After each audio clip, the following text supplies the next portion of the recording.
اللہ کو وہ پسند ہی نہیں جو اکڑ اکڑ کے چلے اور اترائے. میرے نبی رحمت سید عالم صلی اللہ تعالی علیہ وآلہ وسلم نے ارشاد فرمایا کسی باپ نے اپنے بیٹے کو جو سب سے اچھا تحفہ دیا ہے وہ یہ ہے کہ اس نے اپنے بچے کو اچھا ادب سکھا دیا ہے. اپنے بچے کو اچھا. حضرت لقمان کہتے ہیں بیٹے منہ پھیر پھیر کے باتیں نہ کرنا, زمین پہ اکڑ اکڑ کے نہ چلنا, اللہ کو اکڑنے والے لوگ پسند. ہارون رشید نے امام نسائی کی ڈیوٹی لگائی کہ میرے بیٹے کو حدیث پڑھائے گارا آ کے. تو امام نسائی کہنے لگے یہ نبی پاک کا دین ہے, یہ میں اس کو رسوا نہیں کر سکتا, جس نے پڑھنا ہے میرے پاس آ کے پڑھے. اور جہاں سب بچے بیٹھتے ہیں وہیں پڑھے. ہارون رشید کہنے لگا حضور آپ کیا سمجھتے ہیں, میں نے بھی تو آپ کو آزمانے کے لیے یہ جملہ کہا تھا, یہ وہیں آ کے پڑھے گا جہاں سارے غریبوں کے بچے پڑھتے ہیں. اب تو روز استاد کٹہرے میں کھڑا ہوتا ہے. اسکول کے استاد کا تو مجھے نہیں پتا, پہلے مدرسے کا استاد تو روز بیچارہ ہاتھ باندھ کے چودھری صاحب نے کہا میرے منڈے نو مارے تو 8,000 کا مولوی ہے اور میرا بیٹا تو 8,000 کے روز گول گپے کھا جاتا ہے. میرے بیٹے کو تو نے مارا ہے, تجھے اپنی حیثیت کا پتہ ہے؟ روز استاد کٹہرے میں کھڑا ہوتا ہے. ہارون رشید بادشاہ, ہارون رشید وقت کا اور مطلق العنان بادشاہ. امام نسائی ان کے بیٹے کے استاد ہیں. امام نسائی رحمت اللہ علیہ کے پاس بیٹا پڑھتا ہے. ہارون رشید گزر رہا تھا تو بیٹا وضو کرا رہا ہے, شہزادہ وضو کرا رہا ہے استاد جی کو اور پیر دھلا رہا ہے. ہارون رشید گھوڑے سے گزرا تو اس نے دیکھا خانقاہ کے باہر, مدرسے کے باہر استاد جی وضو کر رہے ہیں اور بیٹا وضو کرا رہا ہے. سراہی پکڑی ہے, لوٹا پکڑا ہے, استاد جی پیر دھو رہے ہیں. ہارون رشید غصے سے اترا. ساتھ بہت سارے سپاہی تھے, انہوں نے کہا کہ یہ مولوی کو مارے گا کہ تو کس طرح میرے بیٹے سے یہ کام کاج کرا رہا ہے. کہتے نیچے اترے اور ہارون رشید نے جا کے نا زور سے ایک تھپڑ اپنے بیٹے کے چہرے پہ مارا.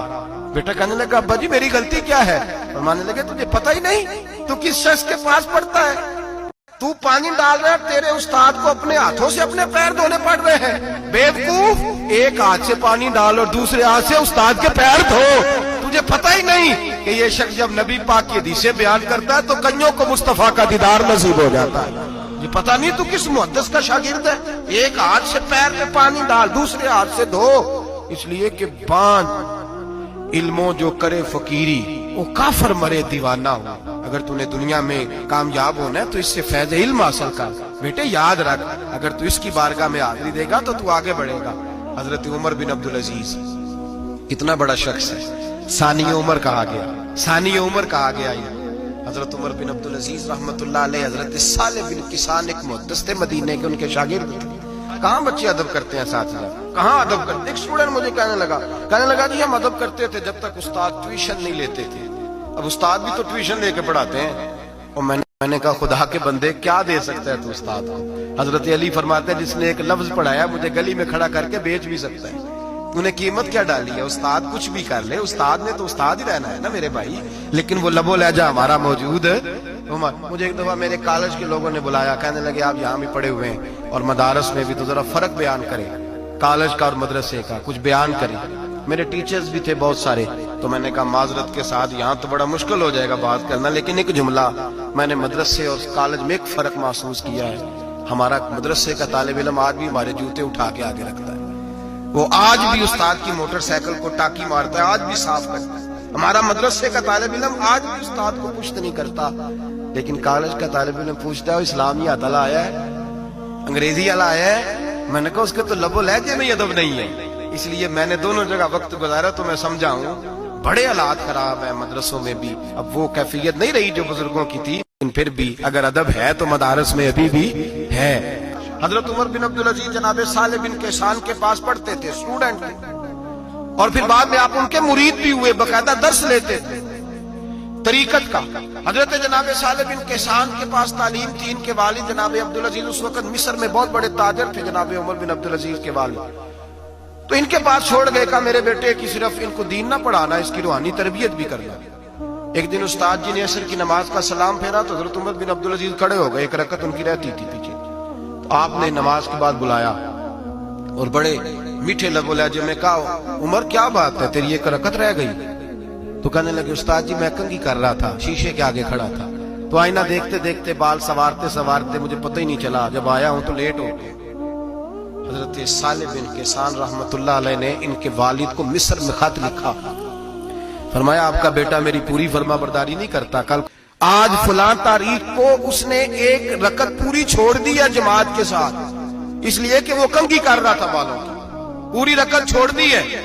ابا جی بہت بڑے تاجر تھے، پر انہوں نے یہ نہیں کہا کہ مولوی تو پاگل ہو گیا، اس کو تو پتہ ہی نہیں کیا ہو گیا، ابھی بچہ ہو جائے گا سیانا، کوئی بات نہیں ٹھیک ہو جائے گا۔ حضرت عبدالعزیز نے وہاں سے ایک شخص بھیجا پیسے دے کے، گھوڑا دے کے، فرمایا مدینے جاؤ، وہ سیدھا مدینے آیا۔ حضرت عمر بن عبدالعزیز کو گھر سے اچکا، بلایا نہیں، زبردستی پکڑا، اچک کے گھوڑے پہ بٹھایا، حجام کی دکان پہ لے گئے، اور میں اس کی ٹینڈ کر دوں، نے بال کاٹ دیے، اور بال کٹوا کے سیدھے حضرت صالح بن کیسان کے پاس لے گئے، کہنے لگے حضور یہ کھاتا ہے اس کے والد کا، میں نے اس کی ٹینڈ کرا دی ہے، جس بالوں کی وجہ سے اس کی جماعت رہ گئی تھی میں نے وہ بال ہی ختم کر دیے۔ تو اس کے والد کہتے ہیں آپ ذرا سے بھی بات، ایک ذرہ برابر بھی بچے کے اندر ہم کوتاہی برداشت۔ تو حضرت لقمان کہنے لگے بیٹے تو چہرہ رخسار بدل کے لوگوں سے بات نہ کر، اکڑ کے نہ چل، اس لیے کہ اللہ کو اکڑنے والے پسند۔ تو کیا کر، وقصد فی مشی کا وغضض من صوتک، درمیانی چال چل، آواز کو پست رکھ۔ ہم اپنے بچوں کو میانہ روی کا درس نہیں دیتے۔ اگر کسی کے پاس بہت زیادہ پیسے ہیں تو وہ بس کہتا ہے میرا بیٹا، میں نے سارے لاڑ دیکھے ہیں، میں نے ہر خواہش پوری کی ہے، اور فرمایا وغضض من صوتک، آواز کو پست رکھ، چلا کے نہ کبھی بچوں سے بات کریں اور نہ کبھی بچوں کی بات سنیں۔ بچوں کے لب و لہجے میں ٹھہراؤ ہونا چاہیے، ان کی آواز کا بھی ادب ہے، ان کی آواز، ان کو بولنے کا بھی ڈھب سکھائیں، ان کو بتلائیں کہ تم نے گفتگو کیسے کرنی ہے۔ اس لیے کہ ارشاد فرمایا ان انکر الاصوات لصوت الحمیر، بے شک سب سے بری آواز گدھے کی آواز ہے۔ اللہ سمجھنے کی توفیق عطا فرمائے۔ آخر دعوانا